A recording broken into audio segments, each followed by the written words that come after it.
Welcome back. It is our leading story this Easter Monday, the passing of Pope Francis, that announcement made by the Vatican just earlier this morning. Joining us now in studio is Cardinal Stephen Brislin. He is the Archbishop of Johannesburg. Archbishop, thanks very much indeed for coming in. We really do appreciate it, and our condolences to you and your community. Thank you very much, Michelle. It's a great pleasure to join you and your viewers. And I understand, Archbishop, you were appointed Cardinal by Pope Francis. Is that correct? Correct, yes. In 2023, I was one of I think there were 21 of us appointed in that year. So I was one of those appointed to be a cardinal in the Catholic Church. What are your reflections today as we continue to track this story, which we've been tracking for many, many months now? Yes. He's been ill for some time. Yes. We've been praying for his recovery. Yes. What are your reflections? First of all, I think a deep sense of gratitude towards God, first of all, for giving us such a great leader and a person who really was trying to call us back to a sense of humanity, a sense of being able to respect the dignity of our fellow human beings. But also a sense of gratitude because while the Pope was in hospital, we were praying for his recovery. And even though he has passed on now, at least we had a few more days of his leadership and of his teaching and just of his presence among us. So I think that is particularly how I feel at the moment. Sad, definitely, at his passing, but also a deep sense of gratitude towards God. Certainly, and we've spoken to so many people today, and in their reflections, there's been one thread running through that, and that is that the Pope stood for the marginalized, and that includes a whole range of people, obviously. He included women leaders in the clergy. He worked with the interfaith community. He regularly phoned the church in Palestine. He was also born of migrant parents, but he's famously quoted as saying the marginalized is the new center of the church. Correct, absolutely. And I think his empathy towards the marginalized is indicative of the main theme of his teaching, which I think was about mercy and being merciful to other people. And so often we can neglect those who are powerless, those who are vulnerable, and those on the margins of society. And he really tried to bring them into the fore, into the mainstream of thinking, and to say that we can't just think about those who have the resources and the wealth. We, as human beings, we've got to reach out to those who are suffering and those who are marginalized. So I think that really captures who he was as a person and the teaching that he tried to give to the world and tried to bring about change in the world, to say, consider, if I can put it like this, the little people, the people who others see as being of no importance or little importance. Would you say, Archbishop, that he was, as Pope, a trailblazer for a whole range of reasons, including his support for the LGBTQIA+ community, for example? Absolutely, because, I mean, once again, he saw the humanity of the person. So he didn't see a person as being homosexual or not homosexual or whatever.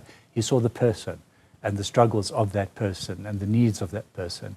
And I think that is what he was trying to teach us to do. Don't judge a person by the color of their skin or whether they're homosexual or heterosexual. Try to support, give accompaniment to the person, himself or herself. So I think, yes, a trailblazer in that he was not scared or afraid to face the thorny issues. He was quite willing to talk about them. And I think that he was a person who really tried to bring us back to the principles of the gospel, which is about compassion. It's about loving God and loving your neighbor. And he was trying to pull us back to those principles. Quite a pope that brought quite a humanness to the Vatican. Precisely. And very humble. You know, I think from the very moment when he was elected pope and he came out onto the balcony and he asked people, please pray for me. And he bowed his head and allowed people to pray in silence. And that was very indicative of who he was as a person, a humble person and a person who was quite easy to talk to, quite easily to approach, and a person who had that great sense of human dignity and the need to respect human dignity. What an incredible legacy. It's a wonderful legacy.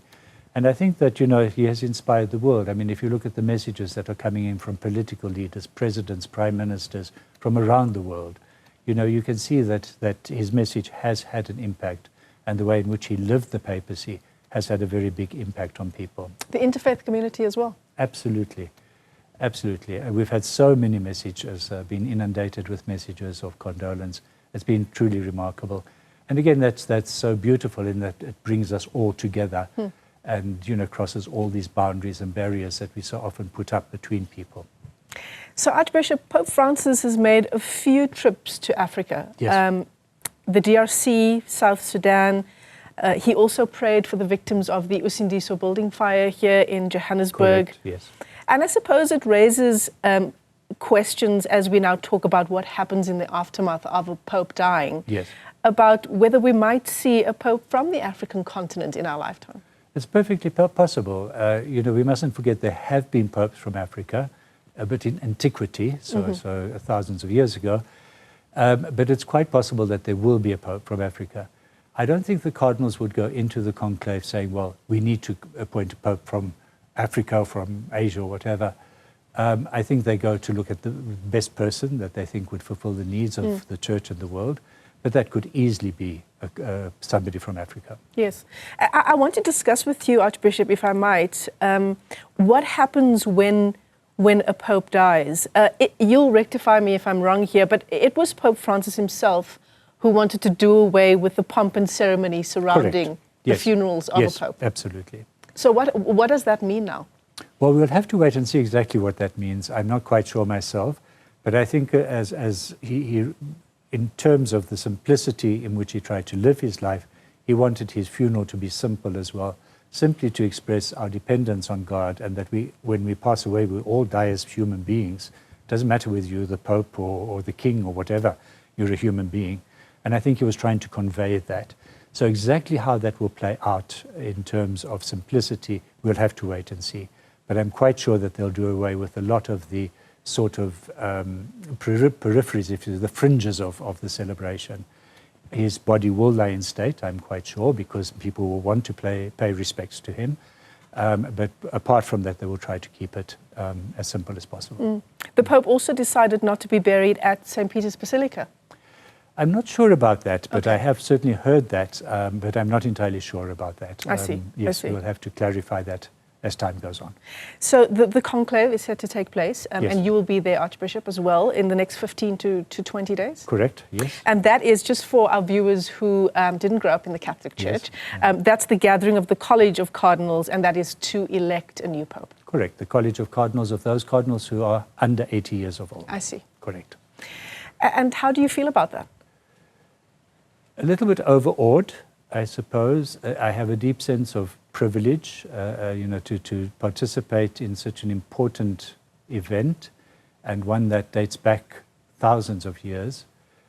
So very much feeling a great deal of privilege.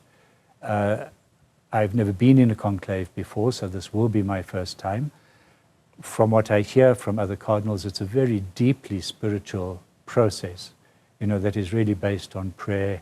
A lot of time is taken over it, and really it's quite a serene and peaceful process, as from what I've heard from other cardinals. Yes. So you will be at the conclave in 15 to 20 days' time, but before then, you will also be part of the memorial services yes. To be held here in Johannesburg. Can you tell us more about well, that? Well, hopefully, because there are going to be meetings of the cardinals before the conclave, and I will be expected to be at those meetings. In fact, the first meeting has been called for tomorrow, that I presume will be mostly to discuss the funeral. Obviously, I can't make it tomorrow, but within the next few days, I will have to leave for Rome. And I was, in fact, scheduled to leave for Rome on Wednesday for another reason. We'll have to see now, but there will certainly be a memorial service in the cathedral in Johannesburg. Yes. And hopefully I will be able to lead that. Archbishop, it's been a great pleasure talking to you. Thank you very much, Michelle, and thank you to your viewers.